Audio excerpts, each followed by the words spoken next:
여러분 안녕하십니까. 광주 MBC 뉴스투데이입니다. 먼저 오늘의 주요 뉴스입니다. 광주시가 시장 집무실에 무선도청을 탐지하는 시스템 구축을 준비하고 있습니다. 국가정보원의 지침 때문에 울며 겨자 먹기식으로 시스템 구축에 나서고 있습니다. 세무조사 편의를 봐주는 대가로 수천만 원을 받은 정황이 포착된 세무공무원에 대해 구속영장이 청구됐습니다.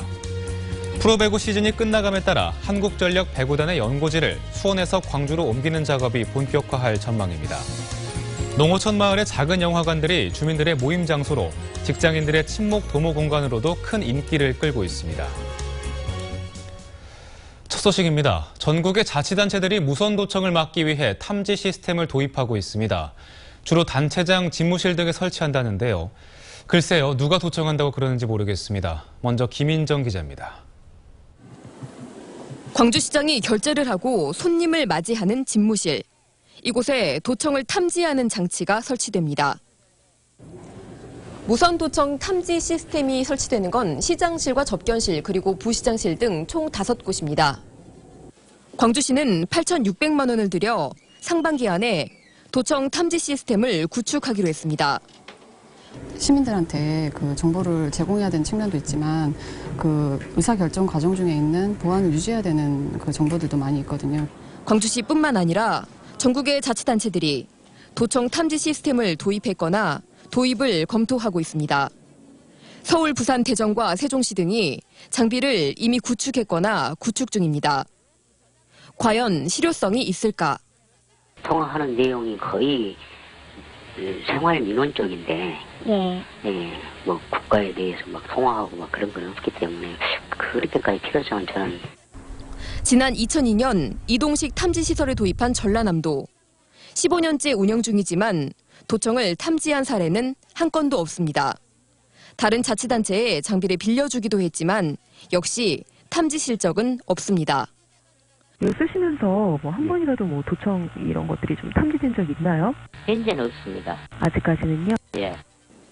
도대체 누가 단체장 사무실을 도청할 거며 또 그래서 얻을 이득이 뭐가 있겠냐는 의문에 더해 시스템 도입 비용에 운영 인력까지 예산 낭비, 인력 낭비라는 지적이 나옵니다. MBC 뉴스 김인정입니다. 실효성이 있을까 긴가민가 하면서도 자치단체들이 도청 탐지 시스템을 도입하는 데는 그만한 이유가 있습니다. 무슨 이유 때문인지 윤군수 기자가 보도합니다.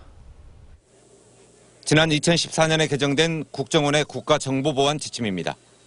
각급 기관장은 무선 도청에 따른 정보 유출을 방지하기 위해서 중요 시설에 대한 보안 대책을 강구해야 한다라고 규정하고 있습니다.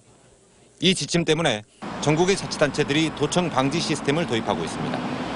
안 한다고 벌칙을 주는 건 아니지만 지침을 내린 곳이 국정원인데다가 정부 평가에서 불이익을 받을 수 있기 때문에 자치단체들은 부담을 느끼고 있습니다. 이 때문에 필요 없다고 느끼면서도 설비를 도입하는 곳이 있고 시스템을 도입하려다 의회에서 제지를 받은 자치단체도 있습니다. 국가 예산을 투입해서 이거를 지금 건 시기상조가 아닌가 싶은 그런 의견이 좀 있어서 그랬거든요, 저희가. 국정원은 진화하는 도청 기술에 맞춰 무선 도청을 막을 시스템 구축을 권고한 것일 뿐 의무는 아니라고 반박했습니다.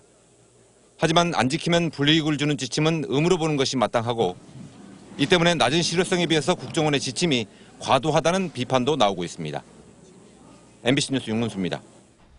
세무서 고위 간부가 뇌물수수 혐의로 체포돼 검찰 수사를 받고 있습니다. 검찰은 혐의가 중하다며 구속영장을 청구했습니다. 정용욱 기자입니다. 광주지검은 최근 지방의 한 세무서로 발령난 5급 간부 A씨에 대해 구속영장을 청구했습니다.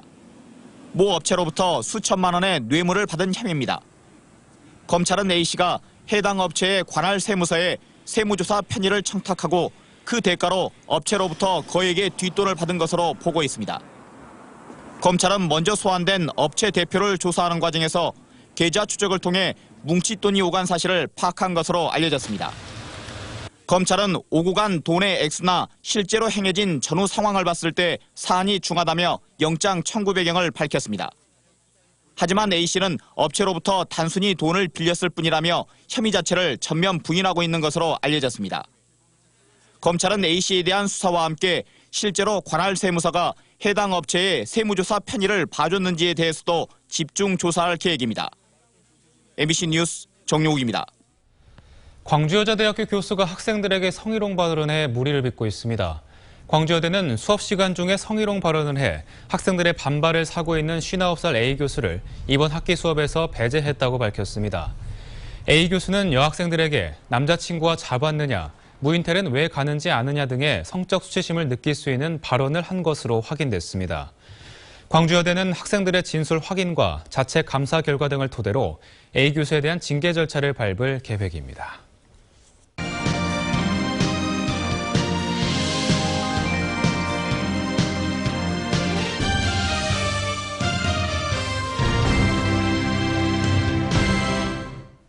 광주 전남에서 강기정 의원이 공천에서 배제된 가운데 더불어민주당의 2차 컷오프에서 추가 탈락자가 나올지 주목됩니다.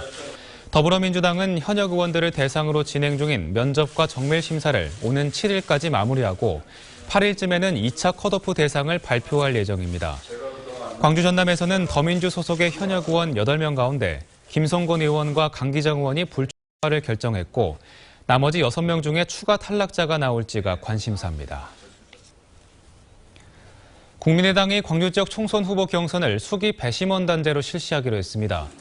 국민의당은 광주 8개 선거구를 아우르는 광역 수기 배심원단을 구성해 총선 후보를 결정하기로 했다고 밝혔습니다.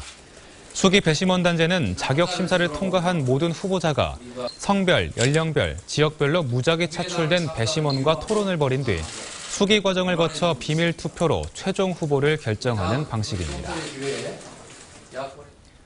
개구리가 겨울잠에서 깨어난다는 경칩이 바로 오늘입니다. 우리나라 토종인 참개구리를 사육하는 곳이 한평에 있는데요. 동면에서 깨어난 개구리들을 김진선 기자가 보도합니다. 긴 겨울잠에서 깨어난 개구리들이 한가롭게 인공 연못을 누빕니다. 토종 참개구리로 갈색 등줄과 점이 있는 게 특징입니다. 뱀과 개구리 등을 전문으로 전시하는 한평의 양서 파충류 전시관에 봄이 성큼 다가왔습니다. 가장 바빠진 곳은 경칩을 맞은 개구리 전시관. 잠에서 깨어난 개구리들에게 곱등이 등 곤충 먹이를 주느라 분주합니다. 벽을 기어오르던 청개구리는 잠시 멈춰서 겨우내 달라진 환경에 적응하고 배부 위에 붉은 점이 있는 무당개구리는 아직은 잠에서 덜 깨난 듯 느리게 움직입니다. 활동을 하고 먹이 활동이 더 활성해집니다. 지금 이렇게 봄철을 맞이해서 보면은 저희들도 이 개구리들이 다 깨어나는 부분들을 다 이렇게 확인할 수 있습니다. 경칩과 함께 다시 시작된 개구리들의 힘찬 뜀뛰기가 봄을 더욱 재촉하고 있습니다. MBC 뉴스 김진선입니다. 언제부턴가 주춤하던 마라톤 열풍이 최근 들어 다시 살아나고 있습니다. 이번 일요일에도 수천 명의 동호인들이 섬진강변에서 열띤 레이스를 준비하고 있다고 하는데요. 가족과 함께 마라톤을 체험하면서 새봄의 정취 만끽해보시는 거 어떨까요? 박강수 기자입니다. 출발!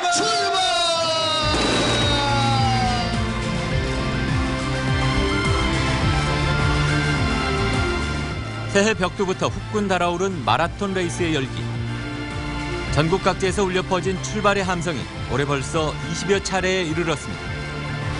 연말까지는 무려 350개 대회, 하루 한 건꼴의 마라톤 레이스가 예정돼 있습니다. 2000년대 중반 이후 주춤했던 마라톤 붐이 과연 다시 살아나고 있는 걸까? 퇴직자들을 중심으로 건강에 대한 관심이 많아지면서 시니어층들의 마라톤 인구가 지금 늘어나고 있는 것 같습니다.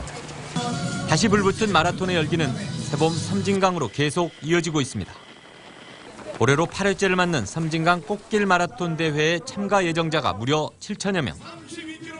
역대 최다 참가자를 기록하며 10km 이상 레이스 기준으로는 호남 최대 규모의 대회로 발돋움했습니다. 초봄 매화 꽃길이 주는 운치 외에 지역 간 화합의 의미를 더하며 달리기 매니아들을 끌어들이고 있는 겁니다. 제가 처음에 마라톤을 달리게 된 동기가 영원한 화합이라고 하니까 제가 하동 사람으로서 현장까지 한번 달려보겠다는 그런 마음으로 한번 달려봤었습니다. 때이른 봄 기온으로 섬진강변의 매화꽃들도 이미 꽃망울을 틔워가는 상황. 다시 고조되는 마라톤의 열기 속 전국 각지에서 모여드는 건각들의 함성이 카운트다운에 들어갔습니다. MBC 뉴스 박광수입니다. 농어촌 지역의 문화적 갈증을 해소하기 위해 지자체마다 작은 영화관을 짓고 있습니다. 처음에는 영화 수요가 있을까, 적자 운영에서 벗어날 수 있을까 걱정이 컸는데 기우였습니다. 문현철 기자가 보도합니다. 영화관이 발 디딜 틈이 없을 정도로 북적거립니다. 개관 5개월여 만에 누적 관람객 수 2만 5천 명을 돌파한 전남 제1호 작은 영화관인 정남진 시네마입니다.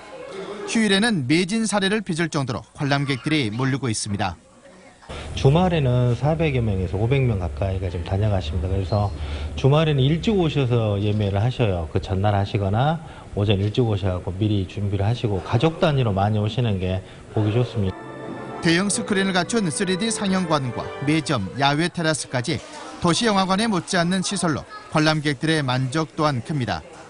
무엇보다 도시까지 나가지 않아도 최신 개봉작을 저렴한 관람료로 즐길 수 있는 게 가장 큰 장점입니다. 원래 영화관 같은 데서 안 가고 집에서 맨날 봤는데 영화관이 생기니까 영화관에 와서 보니까 좋아요. 요즘은 동네 사랑방으로도 자리매김했습니다. 주민들의 모임 장소로 또 직장인들의 친목 도모 공간으로도 인기를 끌고 있습니다. 시골의 작은 영화관이지만은 황금알을 낳는 문화 공간으로 주목받고 있습니다. MBC 뉴스 문현철입니다. 국립아시아문화전당은 다음 주부터 공연과 전시 등 다양한 봄맞이 프로그램을 엽니다. 예술극장은 오는 11일부터 13일까지 실크로드의 과거와 현재, 미래를 동시대적 담론으로 연계시킨 기획전을 공연과 영상, 강연 등 다양한 프로그램으로 선보입니다.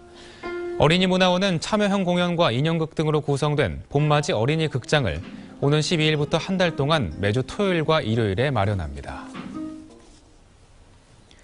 여수산단 석유화학 계열사들이 국내 주요 그룹의 주력으로 부상하고 있습니다. 경기 불황 속에서도 다른 업체와의 빅딜로 몸집을 키우는가 하면 신규 사업으로 수익 개선에 나선 결과입니다. 김종태 기자가 취재했습니다. 여수산단 내 LG화학은 지난해 기초 소재인 에틸렌 가격 호조를 바탕으로 사업 구조를 다각화하고 있습니다. 이미 기존의 범용 제품과 함께 청주 공장에 핸드폰과 전기자동차 배터리 시장까지 뛰어들어 북미 완성차 업체에 배터리 고객사로 참여했습니다. LG화학은 울산의 동부 파만농 인수 작업에도 본격적으로 나섰습니다.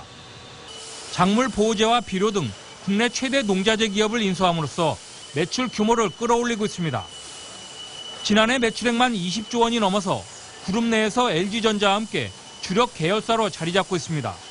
석유화학 사업뿐만 아니고 저희가 2차 전지라든지 에너지와 물 그리고 그린 바이오 관련된 여러 가지 신사업들을 적극적으로 추진하고 있고 현재 계속적으로 성장해 나가고 있습니다. 롯데케미칼은 삼성 SDI의 석유화학 부문 90%를 인수하고 몸집을 키웠습니다. 매출액만 단번에 14조 원에 육박하게 됐습니다. 아직 롯데그룹 주력 업종인 롯데쇼핑 매출액 29조에는 크게 미치지 못하지만 영업이익만 따져보면 오히려 앞서고 있습니다. 그룹 내에서 롯데케미칼 위상이 올라갈 수밖에 없는 상황입니다. 여기에 한화케미칼도 신규 사업으로 태양광 사업 원료인 폴리실리콘 생산에 따라 지난해 영업이익만 그룹 주력사인 한화생명을 뛰어넘었습니다.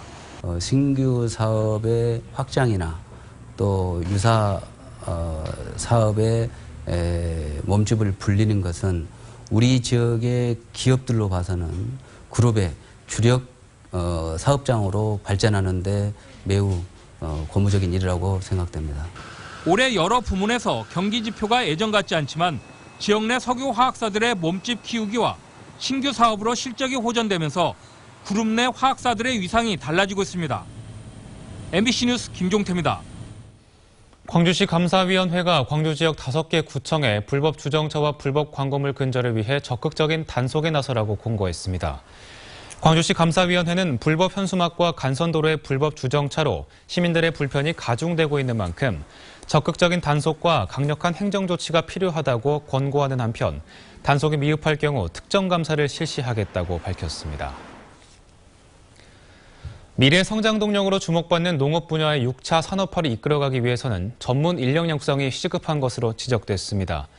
한국농촌경제연구원은 농업의 미래 성장을 위한 6차 산업화 방안을 주제로 한 보고서에서 국내 농업 현황을 토대로 추정한 결과 6차 산업화 인력 수요가 농업법인을 중심으로 꾸준히 증가할 것으로 전망했습니다. 특히 2025년에 이 분야 인력 수요는 1,572명에 이르지만 공급은 1,447명에 그칠 것으로 예상했습니다. 보고서는 전문 인력 양성을 위한 투자 확대와 고품질 제품 생산을 통해 선순환 구조가 만들어져야 한다고 지적했습니다. 절기상 경칩인 오늘 전국에서 요란한 봄비가 내리겠는데요. 낮 동안에 천둥과 번개가 치겠고 또 오후부터 밤 사이에는 우박이 떨어질 가능성이 있습니다. 현재 광주가 14도고요. 한낮에는 18도까지 오르면서 어제보다 4도가량 기온이 더 오르겠습니다. 비는 내일 아침에 그치겠지만 짙은 황사가 찾아오겠습니다. 이에 따라 광주와 전남 지역에는 첫 황사주의보가 내려진 상태입니다. 현재 비는 소강 상태를 보이고 있는데요. 차츰 다시 비가 시작될 것으로 보입니다. 광주와 전남 내륙에는 20에서 60mm, 많은 곳인 남해안과 지리산 부근에는 80mm가 넘는 폭우가 쏟아질 것으로 보입니다. 현재 기온입니다. 장성 13.9도, 담양 11.7도로 어제 같은 시각보다 2, 3도 높고요. 한낮에는 어제보다 4도에서 5도가량 더 오르겠습니다. 무안 16도가 예상되고 곡성 구례 17도, 광양 17도가 예상됩니다.